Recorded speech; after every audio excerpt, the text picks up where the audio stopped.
So yeah. Go ahead. Yeah. So how did you like everything? How do you think everything turned out tonight? You know what? I think it was very positive. You know, we need to get to that point where it doesn't wait for something to blow up for us to show up. We got to come together as a community.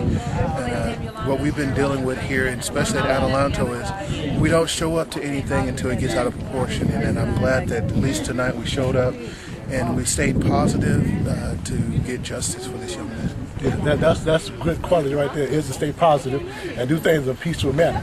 Because if you don't do that there, it shows ignorance on the outside, then to make things go backwards instead of going forward. And would you be attending the community meeting? I definitely will be attending the community meeting.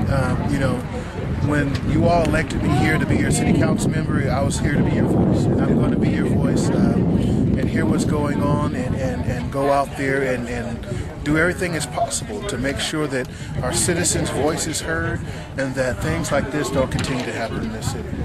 And I can say for one myself, I appreciate you coming out and being a part of this right here. And I want to extend my hand to you, and I give you my word, anything I can do to help you. I'm with you 100%, because that's what we need right now. We need someone on the leadership role to come out and participate in something that's really wrong. And that's the problem that we have with our leadership. As you see, you have an event that's happening in our city. We have a problem in our city, and then our leadership don't show up. They want to stay quiet. They don't want to rock the boat. But sometimes you have to rock the boat to right the ship. Yeah. You know, when you have problems like this, you got to get out, be heard, and do things the right way. And at least, you know, don't get elected and sit behind your desk and do nothing. We got to get out here and let our community know, hey, we're here, we're going to fight for you, we're going to do what needs to be done. And you know, it's personal for me because, you know, the family and I go back, our kids are in school together, you know, and so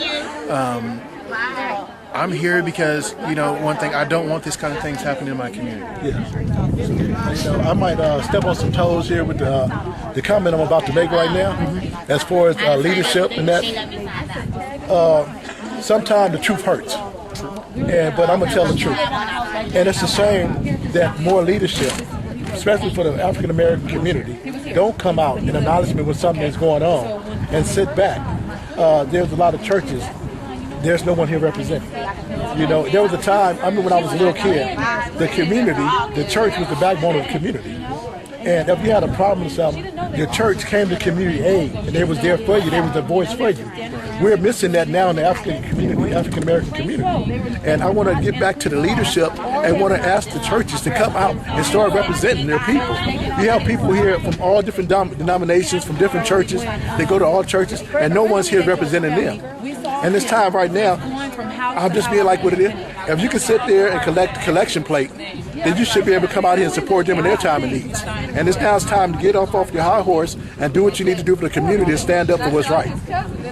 You also got to remember, in this day and age, how we grew up with the church has changed. We were a tight-knit community. Yes. Everybody come together. Everybody came to church. It was none of this, you know, church were full.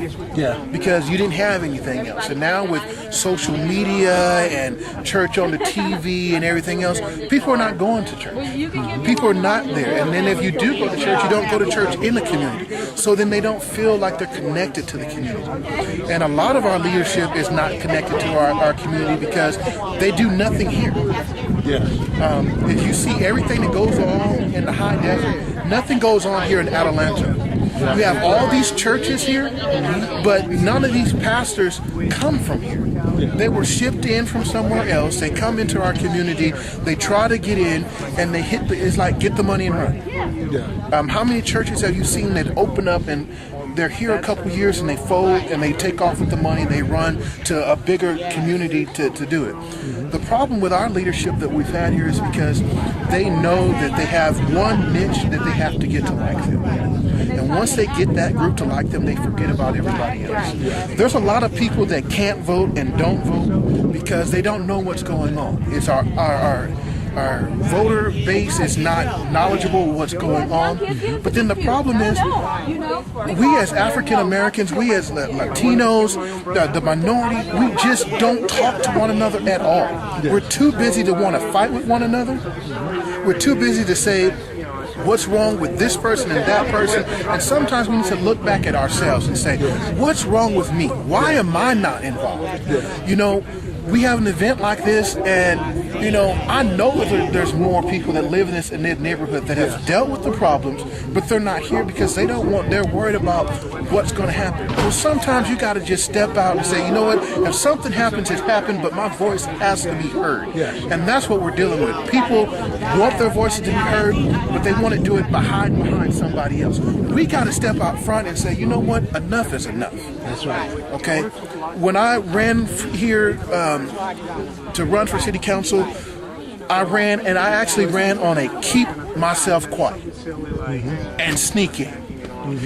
We shouldn't have to do that. Now, the second I opened my mouth and said what's going on in our community, then there's a bullseye on my back. Why? Because people don't want to hear what the problems are in this community. People don't want to hear that we have the highest paid city manager in this high desert, but nothing's being done in this town.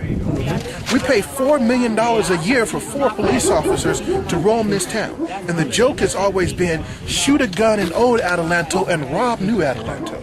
Something has to change. And the only way it's going to change is that we come together, regardless of what your title is, who you are. We got to come together and say enough is enough. Fight the good fight like Martin Luther King did. He came out there, he fought for equality. He didn't care what your color was. He didn't care what your sex was. He didn't care what your religion was. He didn't care about nothing like that. He wanted unity. And Martin Luther King's dream will never, ever come to fruition until we all come together, throw away everything that's around us and say, you know what, enough is enough. Let's unify and get our community together. Until then, we're fighting an uphill battle, and we just got to come together and make it work. I couldn't have said that more better than myself. Hey, hey brother, I hear you running for mayor. How would you being in mayor, how would you, I mean, in this type of situation in Atlanta, because we haven't heard from, I mean, you're the only one from the city that's here, you know, and it would seem as though that, you know, by this incident happened in the city, you know, the city government should have more concern as to what goes on in the city. You know what? Here's the thing is, as mayor, I want to open up this city. The transparency in this city is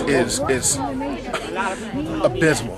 What we have is a community. I've been told, I've asked questions out front on the dais as city council, and they always tell us, you know, we don't ask questions like that because we don't want our city staff to look bad. We don't want to air our dirty laundry. And my statement to all them has always been, if we don't have dirty laundry, we wouldn't have a problem.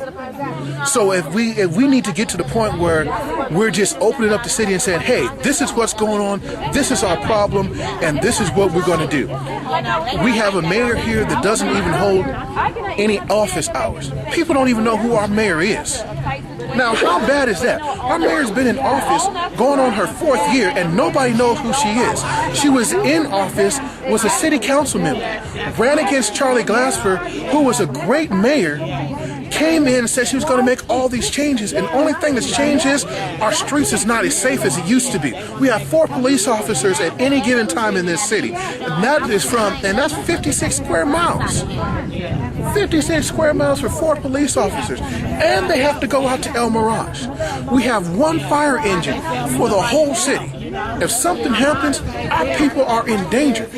I want to change the way we run this city so it can run efficiently, so people can go or walk out their homes and feel safe, and change just what has been going on for so long. This city has been dying. They say, oh, it's not dying, it's not there. Where there's no growth is death. And until we fix what has happened in the past in our city, by fixing the transparency problem that our cities have, we just might as well face things like this will continue to happen, because as soon as something happens, everybody close their mouth and be quiet. We're not supposed to be out here. Well, you know what? I was elected to come out here and represent, and I'm going to represent. So regardless of what people think about me, what people have to say, I'm fighting for our citizens. Not black, not white, not Latino, not Asian. I am fighting for every person that lives in this city. And we're going to do everything I'm going to do. If somebody helps me or not, I'm going to do everything that I can to make sure everybody in this city is safe. Regardless if they sagging their pants or they got their pants all the way up to their neck. We're going to fight for every last one of them here. And that's commendable right there, you know. And that's what needed right there, you know. Everything you hit it on right there. Because I basically, truly, I don't know the mayor name, you know. And that's a shame right there, because anybody in public eye like that, they should make themselves known. There should be some kind of something on the board that you know you did something to leave your legacy, that you know that you was in that position. And I can realize what you're talking about doing right now. I went door to door. I didn't spend no money on my last election. I went door to door, letting people know this is what I want to do. We got to get better policing. We got to open up our city. I've had town hall meetings. You know, since I've been elected, I've been here a year and 10 months, and I've had 3 town hall meetings and no one showed up because no one wants to be involved until something happens. Yes, until something happens. Things don't need to blow up before we show up. If we show up before things happen, change starts. And until we show up for the good things as well as the bad things, this is going to be the cycle that we're going to continue to be on. And I think right now with you, I think we're going to follow that leadership, and I think we have change coming right now. Yes, sir. So I guarantee you, June 4th. The election for the city here is November. But I started my campaign early because I wanted the people to know. You know, most of the times you get people that are running for office and you have no idea who the heck they are. You know, I've been on council all this time, and if you walk in the Stater Brothers, you come up to me, I will talk to you. My wife always tell me, get the milk and the ice cream last, because you're going to be in there a while. I've never gone into the store and been in there 10 minutes to run in and get the milk and get out because somebody stops and talks to me. You know, I'm not about the title. I'm not about the rest of the stuff. I ask people, don't call me councilman. Don't call me Mr. Don't call me sir. My name is Jermaine. Call me by my name because I want that personal touch that we have here so that we can talk. And so you know that if there's a problem, you say, well, I have to call my councilman. No, pick up the phone. You call Jermaine. You call him. Say, you know what? This is my problem. This is what's going on. And that's what's going to be. Because when you pick up your phone and you call me, Brother Thomas will tell you, you pick up the phone and call me, I'm going to do everything that I can.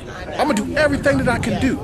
I'm going to get out here. I'm going to show up. I just don't show up to get in front of a camera. I can care less about cameras. I like to be in the background and just let people know, hey, whatever I can do to help, let me know. That's what our leadership is supposed to be there. Not just to be out front, but you know what? We're here to serve. Public service. We need to serve our public. And until we do that, we're just going to have to continue to have problems here. Absolutely correct. You're absolutely correct. Well,